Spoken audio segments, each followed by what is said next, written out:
I never believed betrayal could hide behind a smile. I thought I knew her, the woman who whispered promises at night, who swore I was her forever. We built a life from scratch, every brick laid with trust. Or so I thought. The truth didn't come to me in a dramatic confession or a screaming fight. It came in silence, in the quiet way she hid her phone when I walked into the room. In the sudden business dinners that didn't make sense. I wasn't looking for proof. I didn't need to. Proof found me, and when it did, it shattered something in me I'll never get back. It happened by accident. One evening, she left her laptop open. I wasn't snooping, at least not at first, but then a notification popped up, a message preview. My name wasn't there. Instead, there were words dripping with intimacy and numbers, large sums of money. Transactions I didn't recognize. My chest tightened. I clicked, and the screen revealed weeks, months, of messages with a man I'd never heard of. She wasn't just unfaithful. She was selling herself, trading love for comfort, for luxury I never gave her. And in that moment, I realized the woman I loved was gone. I didn't confront her. Not then. What good would it do? She'd deny, twist the story, make me the villain. I'd seen her do it to others. Instead, I smiled when she walked in, kissed her cheek, and pretended I hadn't just watched my future collapse. But inside, something shifted. Love was replaced by a cold, calculated calm. I knew one thing. I wouldn't scream. I wouldn't beg. I would take my time. If she chose to destroy the life we had for money, I'd make sure every cent she gained cost her something she couldn't replace. That night, I lay beside her, listening to her even breathing, wondering how many lies she'd told me in this very bed. My mind ran through memories like a cruel slideshow. Our anniversaries, her fake tears when I surprised her with gifts, the way she clung to me after we lost someone close. Was any of it real? Or was it all a performance, for a man she saw as a stepping stone? The ache in my chest was real enough, but so was my resolve.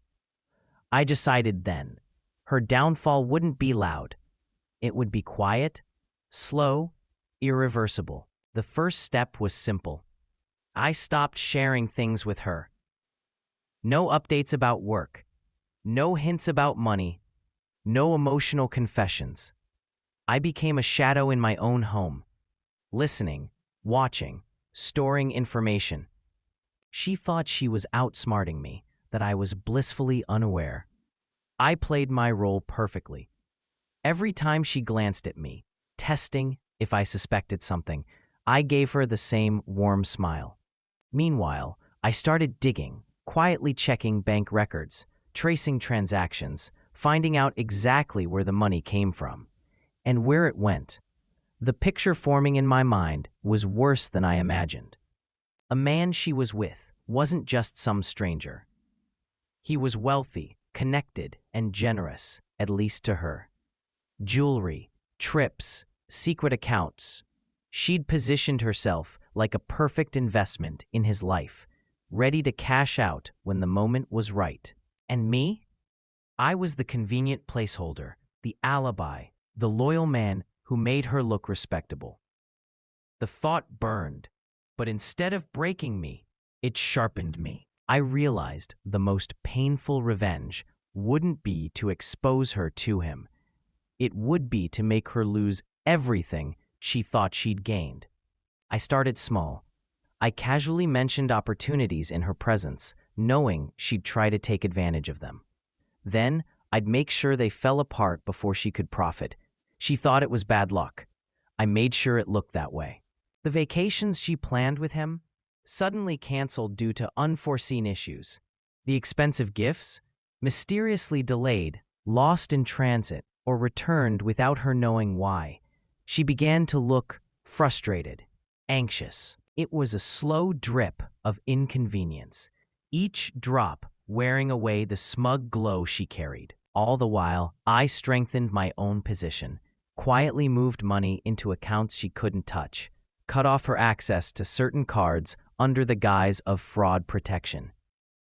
I kept things subtle, nothing she could confront me about without looking paranoid.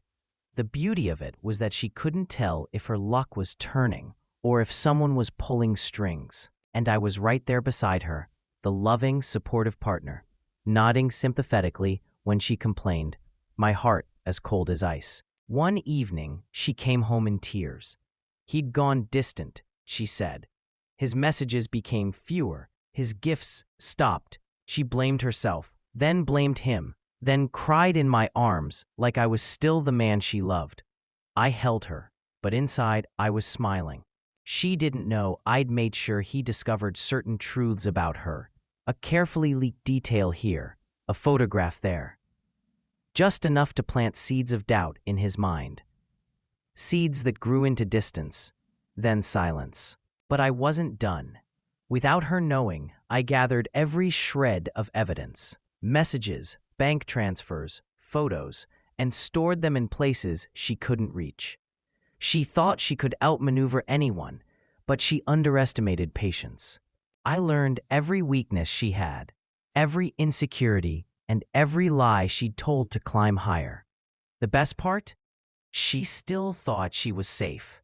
She still thought I was the fool. Her social circle began to shrink without her realizing why. Friends stopped calling. Invitations dried up. She thought they were busy, distracted, moving on with their own lives. In reality, I'd made sure whispers reached the right ears. Not lies, never lies. Just pieces of the truth, released strategically, enough for people to question her loyalty, her integrity. Soon, she was surrounded by silence, and I remained her only constant, the one person who still seemed to stand by her. It made her lean on me more, even as I dismantled her world. Then came the financial strain. She was used to living beyond her means, but suddenly, nothing added up. Her cards were declined. Payments bounced. Bank errors, she called them. I'd set things in motion quietly, closing loopholes she exploited, ensuring her little stashes of money dried up. She grew restless, snapping at me, blaming the economy, her job, even fate. I stayed calm, offering comfort when she spiraled. Each time, she clung to me tighter, unaware that I was the storm behind her misfortune. She tried to reconnect with him, her wealthy savior, but his door was closed. I knew because I made sure it stayed that way. His trust in her had evaporated, replaced with suspicion and disdain. He'd moved on to someone else, leaving her without the golden safety net she'd gambled on. Watching her scramble for control, only to find every escape blocked, was almost poetic. But I wasn't finished. There was still one last thread to cut before she'd be left with nothing. Her reputation at work was next. I didn't need to fabricate scandals, just highlight what was already there. Missed deadlines, inappropriate messages sent on company devices, private photos she thought were safe. I never sent them directly. I let them slip into the wrong hands, trickle through the office like smoke.